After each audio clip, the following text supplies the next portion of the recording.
दोस्तों इंडिया में सबसे ज़्यादा बिकने वाला जो सेगमेंट रहता है गाड़ी का रहता है वो रहता है हैचबैक। हैचबैक के अंदर आपको बहुत सारे ऑप्शन मिलते हैं इंडिया में। आज हमारे पास जो गाड़ी रिव्यू के लिए आई है वो रहने वाली है Hyundai की सबसे ज़्यादा बिकने वाली हैचबैक जो रहती है grand i10 Neo। Hi, my name is Pratik Mehta and welcome to my channel automobile, जहां हम बात करते हैं अबाउट ऑटोमोबाइल इंडस्ट्री। कंटेंट पसंद आए तो चैनल पे सब्सक्राइब और वीडियो को ज़्यादा शेयर जरूर कीजिए। आज जो गाड़ी हमारे पास है वो है Hyundai की ग्रैंड i10 Nios के अंदर आपको फ्रंट में एक अच्छी सी बड़ी सी ग्रिल मिलती है, प्लस Hyundai की बैजिंग। हेडलाइट के अंदर आपको LED प्रोजेक्टर हेडलैम्प मिलते हैं जिसका लाइट तो बहुत अच्छा रहता है, रात को आपका राइडिंग एक्सपीरियंस अच्छा कर देता है। प्लस अब आते हैं इसके साइड लुक में। साइड लुक के अंदर आपको बड़े बड़े दो दरवाजे मिलते हैं जिसके अंदर आपको एंट्री एग्जिट बड़ा ही कंफर्टेबल हो जाता है। अब को ड्राइवर सीट में जहाँ पे आपको एक अच्छा लेग स्पेस मिलता है, ठीक है। अपार्ट फ्रॉम दिस साइड की जो लुक है वो बहुत प्यारी सी दी गई है। आपको साइड में ग्रैंड i10 की बैजिंग मिलती है। दोस्तों ये है ग्रैंड i10 नियोस की रियर की लुक। आपको रियर के अंदर शीशे के अंदर डिफॉगर मिल जाता है, कनेक्टिंग टेल लाइट मिल जाती है। तो ये थी ओवरऑल लुक इस गाड़ी के बारे में। ये वॉक अराउंड एक वीडियो बन रही है, आप देख सकते हैं ग्रैंड i10 नियोस की। ग्रैंड i10 नियोस के इंजन के बारे में बात करें तो एक 4 सिलेंडर इंजन गाड़ी है जिसके अंदर आपको इंजन डिस्प्लेसमेंट मिलती है 1197 सीसी की। इसमें जो पावर जनरेट होती है वो होती है 81 bhp की, और टॉर्क जो जनरेट होता है वो 113 न्यूटन मीटर का होता है। अब ये जो गाड़ी है वो ड्यूअल फ्यूल सिस्टम के अंदर है, मतलब ये CNG इंस्टॉल्ड है फ्रॉम Hyundai ओनली। तो इसमें ड्यूअल फ्यूल सेटअप है। अब देख लेते हैं इसकी डिक्की में आपको क्या क्या मिलता है। डिक्की जो रहने वाली है इसके अंदर तो अभी भाई ड्यूअल फ्यूल सिस्टम है, तो इसके अंदर आपको एक CNG का सिलेंडर मिलता है। उसके नीचे आपको प्लेसमेंट मिलती है स्टेपनी की। लेकिन अगर इसमें CNG नहीं होती तो आपको अप्रॉक्स अराउंड मान के जो है 260 लीटर का एक बूट स्पेस मिलता है, जो कि बहुत अच्छा बूट स्पेस है। और जैसे मैंने आपको डिक्की का बताई थी, डिक्की क्लास के अंदर आपको डीफॉगर मिलता है ताकि सर्दियों के अंदर अगर फॉग जम रही है तो उसको आप फटाफट हटा सकें। तो भाइयों ये रहने वाली है एंट्रेंस। जब आप ड्राइवर कैबिन के अंदर एंटर करते हैं, ड्राइवर कैबिन के अंदर आपको बड़ी कंफर्टेबल सीट्स मिलती हैं जिसके अंदर आपको नियोस की बैजिंग मिलती है। प्लस बात करूं इसके अंदर जो सिर्फ ड्राइवर सीट रहने वाली है वो 4 वे एडजस्टेबल है, मतलब कि आप इसको ऊपर नीचे भी एडजस्ट कर सकते हैं अपने राइडिंग प्रेफरेंस के हिसाब से। और आगे पीछे तो जो नॉर्मल होती है वैसे ही है, और पीछे वाले के एडजस्टमेंट भी है। तो भाइयों देख सकते हो साइड लुक जो है नियोस की वो ऐसे रहने वाली है। इसके अंदर आपको दो बड़े बड़े अच्छे डोर मिलते हैं फॉर एंट्री एग्जिट। प्लस इसके अंदर जो को पैसेंजर सीट है उसके अंदर आपको सिर्फ 2 वे एडजस्टमेंट मिलती है, आपको ड्राइवर सीट की तरह 4 वे एडजस्टमेंट नहीं मिलती अप एंड डाउन की। प्लस अब इसके अंदर राइडिंग एक्सपीरियंस के लिए 15 इंच के आपको टायर दिए गए हैं जो कि राइडिंग एक्सपीरियंस अच्छा देने वाले हैं या नहीं वो हम इसको चलाते टाइम चेक करेंगे। तो जैसे कि भाई वीडियो में हम स्टार्टिंग में बात कर चुके हैं इसके आउटर लुक के बारे में। अब आके हम बैठे हैं इसके कैबिन के अंदर। कैबिन के अंदर फर्स्ट लुक जो आपको देखने को मिलती है एक अच्छा सा डैशबोर्ड। ये सेम डैशबोर्ड जो है ना आपको ऑरा में भी देखने को मिलता है। इसके अंदर जो इंफोटेनमेंट सिस्टम मिलता है वो भी किसी हद तक ऑरा के जैसा है। अब हम इस गाड़ी को पहली बार स्टार्ट करके देखते हैं कि फर्स्ट ऑन करने पे इस पे कैसा लुक आता है या फिर कैसे इसका क्लस्टर मीटर शो करता है, तो वो एक बार चेक कर लेते हैं। तो चलो भाई एक बार पहले इस गाड़ी को ऑन करके देखते हैं फर्स्ट लुक में क्लस्टर मीटर का कैसा लुक आता है। तो ये गाड़ी मैंने कर दी ऑन। आप देख सकते हैं सेंटर में इसके अंदर आपको एक डिजिटल स्क्रीन मिलती है जिसके अंदर प्रॉपर नियोस जैसी गाड़ी आती है जो शो करती है। एक वेलकमिंग स्क्रीन है जो कि बड़ी अच्छी सी लगती है। प्लस इसके क्लस्टर मीटर में आपको दिख जाता है सीट बेल्ट का ऑप्शन के लगा है कि नहीं लगा, प्लस CNG और पेट्रोल का भी ऑप्शन आपको शो होता रहता है। तो भाइयों अब बात करते हैं इसके स्टीयरिंग व्हील के बारे में। स्टीयरिंग व्हील की बात करूँ तो बड़ी अच्छी स्पोर्टी लुक दी गई है। आपको सारे के सारे जो फंक्शंस हैं वो अपने स्टीयरिंग व्हील पे मिलते हैं। प्लस इस गाड़ी के अंदर भाई क्लस्टर मीटर के अंदर अच्छे ऑप्शंस हैं जिनको आप नेविगेट कर सकते हैं अपने स्टीयरिंग पे दिए गए बटन्स के साथ। जैसे मैं बात करता हूँ आपको नॉर्मल अभी आपको दिख रहा है डिजिटल में कि आपकी गाड़ी की स्पीड कितनी है, 0 किलोमीटर कोई गाड़ी खड़ी हुई है। जैसे ही मैं इसके मेन्यू पे ऑन करूंगा आपके सामने आ जाता है tyre pressure monitoring system. TPMS एक ऐसा सिस्टम अब नई गाड़ियों में आ रहा है जो आपकी राइड को इसलिए कंफर्टेबल बना देता है कि आपको ऑलरेडी पता होता है कि किसी टायर में कोई हवा कम तो नहीं है, तो दैट्स वाई आप उसको भरवा सकते हैं ताकि आपका जो राइडिंग एक्सपीरियंस है, राइडिंग कंफर्ट है वो अच्छा रहे। इसके अलावा जो मेन्यू में और ऑप्शंस आते हैं वो रहते हैं, आप देख सकते हैं डोर्स के ऑप्शंस, लाइट के, service interval, other features, language, reset. तो ये कुछ छोटे छोटे ऐसे फंक्शन हैं जिसको आप अपने स्टीयरिंग व्हील्स पे बटन दिए गए हैं उनसे आप इनको कंट्रोल कर सकते हैं, जो गाड़ी के अंदर आपके हिसाब से अपनी गाड़ी के अंदर डोर्स हो गई, लाइट्स हो गई, या आपकी गाड़ी का जो एक्सपीरियंस होता है चलाने का चीज़ों का वो थोड़ा बेटर हो जाता है। भाइयों अब ये बात हो गई थी कि स्टीयरिंग पे जो कंट्रोल्स है उसके बारे में। अब बता देते हैं स्टीयरिंग की एडजस्टमेंट। स्टीयरिंग के अंदर इसके अंदर आपको 2 वे एडजस्टमेंट मिलती है जिसके अंदर आप गाड़ी के स्टीयरिंग को जो है ऊपर या नीचे अपने हिसाब से इसको सेट कर सकते हैं, क्योंकि राइडिंग एक्सपीरियंस यार देखो, हर चीज़ का मैं एक चीज़ बताऊं, हर बंदे का गाड़ी चलाने का एक्सपीरियंस अलग होता है। उसके लिए कंफर्ट, कईयों के लिए स्टीयरिंग व्हील नीचे हो तो उसको कंफर्टेबल लगता है, कईयों के लिए ऊपर हो उनको तब कंफर्टेबल लगता है। तो उसके लिए भी इसके अंदर आपको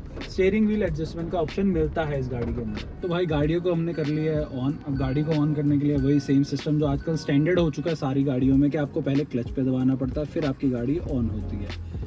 ठीक है, अब बात कर लेते हैं, मैं अभी आके इस गाड़ी में बैठा हूँ, मैंने गाड़ी को ऑन किया है। तो आप इंफोटेनमेंट सिस्टम में देख सकते हैं, आपको स्टैंडर्ड जो स्टार्टिंग में ऑप्शन मिलते हैं वो एक ऑल मेन्यू, फ़ोन की कनेक्टिविटी, मीडिया और सेटिंग्स।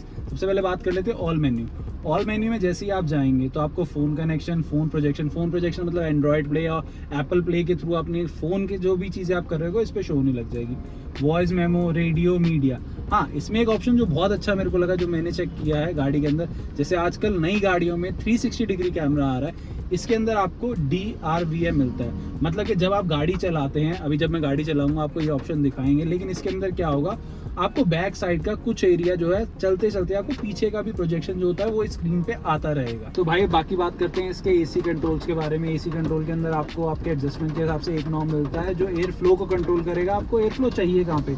दूसरा, इसकी जो स्पीड है फैन की उसको एडजस्ट करता है। तीसरा, इसके टेम्परेचर को एडजस्ट करने के लिए मिलता है। उसी के नीचे आपको दो ऑप्शन मिलते हैं, एक एसी का बटन मिलता है और एक हवा को आप इंटरनली अगर रिवॉल्व करवाना चाहते हैं उसके लिए ऑप्शन मिलता है। अब भाई इसके अंदर एक चीज़ जो मेरे को अच्छी लगी, मैं मानता हूँ बहुत सारी गाड़ियों में आती है, बट स्टिल एक हैचबैक के लिए ये सब ऑप्शन बहुत मायने रखते हैं।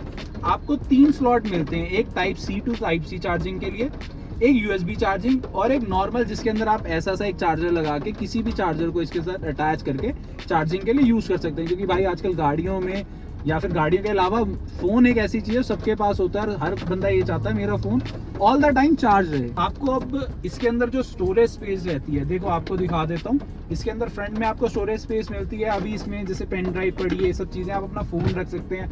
अपार्ट फ्रॉम दैट एक ग्लोव बॉक्स जो रेगुलर रहता है, ग्लोव बॉक्स के ऊपर कुछ सामान रखना है तो आपको उसके लिए स्पेस मिल जाती है। प्लस इसके अंदर आपको 2 कप होल्डर मिलते हैं आगे की तरफ। और मेरे भाई अगर बात करूं इसका ड्यूल टोन जो इसका डैशबोर्ड है, भाई ड्यूल टोन में डैशबोर्ड बड़ा अच्छा लग रहा है। एक लाइट और एक डार्क कलर का जो ड्यूल टोन का जो मेरे हिसाब से एक इंप्रेशन आ रहा है वो बहुत सूदिंग सा, बहुत अच्छा सा लग रहा है। तो भाई बात कर लेते हैं, ये गाड़ी एक हैचबैक है जैसे कि आप सब जानते हो, तो इसमें बहुत से लोगों को लगता है कि स्पेस कम होती है। भाई अब मेरी हाइट है 5'10", इस टाइम जो मैंने सीटिंग अरेंजमेंट कर रखा है वो मेरे ड्राइविंग एक्सपीरियंस के हिसाब से बेस्ट है, मेरी हाइट के हिसाब से मेरे को अच्छा लग रहा है। प्लस आप साथ की सीट पे भी देखोगे तो एम्पल अमाउंट ऑफ आपको लेग रूम मिलता है। अब इन दोनों सीटों की इसी एडजस्टमेंट में अगर पीछे बात करूं, पीछे जो जने बैठे हैं इनकी हाइट 5'10" है। अब इनके जो नीज और सीट के बीच में लेग रूम है वो अच्छा खासा लेग रूम है। अगर इसी हिसाब से बात करें तो अगर कोई 6 फुट का आदमी भी इस गाड़ी में बैठना चाहे तो उसको लेग स्पेस की कमी नहीं होने वाली। प्लस पिछली सीट में एम्पल अमाउंट ऑफ स्पेस है, तो आराम से 3 जने बड़े आराम से इस गाड़ी में बैठ के जा सकते हैं। तो आप अगर एक दिन में बड़ी जर्नी भी करते हो ना यार 300 से 400 किलोमीटर की, तब भी आपको परेशानी नहीं होने वाली मेरे हिसाब से। तो भाई अब गाड़ी ली जाती है चलाने के लिए। अब इस गाड़ी को पहली बार चला के देखते हैं, चलाने में अगर क्या कोई दिक्कत आती है। इसकी राइड बम्पी तो नहीं है, जो ये रोड आप सामने देख पा रहे हो ये रोड अच्छी नहीं है, ठीक ठाक रोड है, इसमें गड्ढे भी हैं। तो इसी में इसको पहले चला के देखते हैं कि इसका सस्पेंशन सिस्टम कैसा है, राइडिंग कंफर्ट कैसा है। तो उसके लिए पहले भाई सीट बेल्ट लगा लेते हैं और इसको स्टार्ट करते हैं।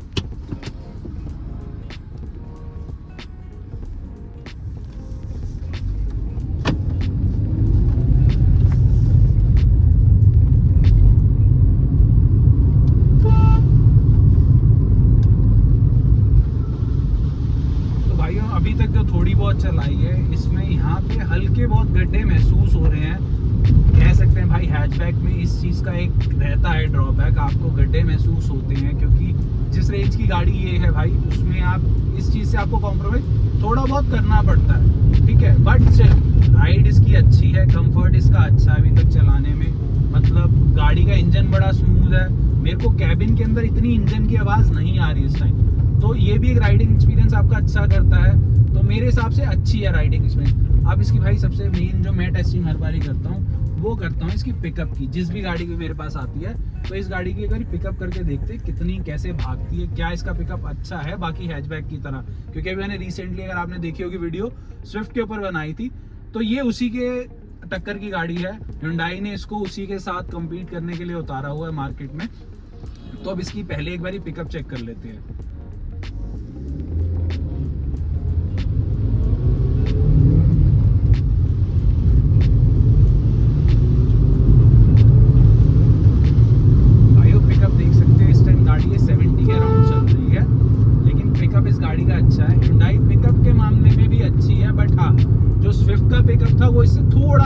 था। लेकिन अगर स्टीयरिंग की बात करूं तो भाई मेरे को अभी तक इसका स्टीयरिंग जितना वो लगा है उतना उसका नहीं था, वो थोड़ा सा कम है। इसका स्टीयरिंग सिस्टम मेरे हिसाब से थोड़ा बेटर है। और इस केस में Hyundai का हमेशा आप देखोगे जितनी भी गाड़ियों में उसमें स्टीयरिंग सिस्टम अच्छा ही रहा है आज तक।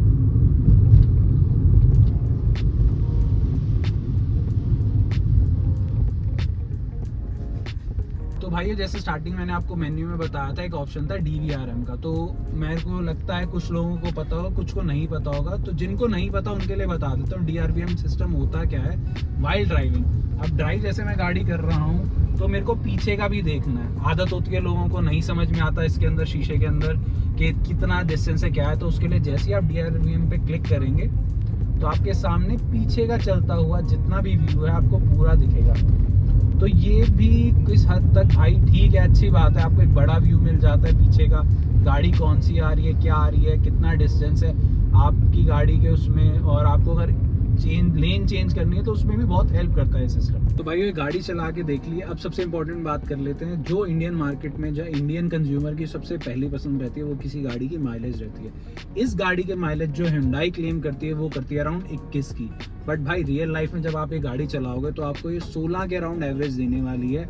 हाँ, हाईवे पे 18 की निकल सकती है, बट सिटी में 15-16 आप इतनी एक्सपेक्ट कर सकते हो। अभी ये नई गाड़ी है तो इतनी आपको देगी एवरेज। तो भाई हम गाड़ी का ओवरऑल एक लुक देख चुके हैं, इसका इंटीरियर का लुक देख चुके हैं और इसको चला के देख चुके हैं। अब इस गाड़ी में थोड़े से प्रोज भी हैं, थोड़े से कॉन्स भी हैं। पहले बात करेंगे कॉन्स के बारे में।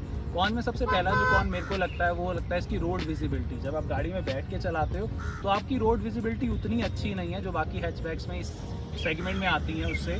दूसरा, इसकी राइड थोड़ी सी बम्पी है, आपको गड्ढे का पता चलता है। तीसरा, इसकी जो एवरेज है, अगर सिटी एवरेज मान के चलें 14-15 अच्छी है, बट और कॉम्पैक्ट जो हैचबैक्स आते हैं उसके अंदर आपको कहीं ना कहीं इससे बेटर माइलेज मिलती है। तो मेरे भाई अब इसकी बात करते हैं प्रोज के बारे में। प्रोज में सबसे पहला जो है आउटर भी आपको दिख रहा होगा, इसका डिज़ाइन बड़ा अच्छा सा है, नया सा डिज़ाइन है, प्लस इसका साइज़ थोड़ा कॉम्पैक्ट है तो आपको सिटी में चलाने के लिए, गलियों में चलाने के लिए बहुत अच्छा एक्सपीरियंस देती है। दूसरा इसका प्रो जो है वो है इसका कैबिन स्पेस।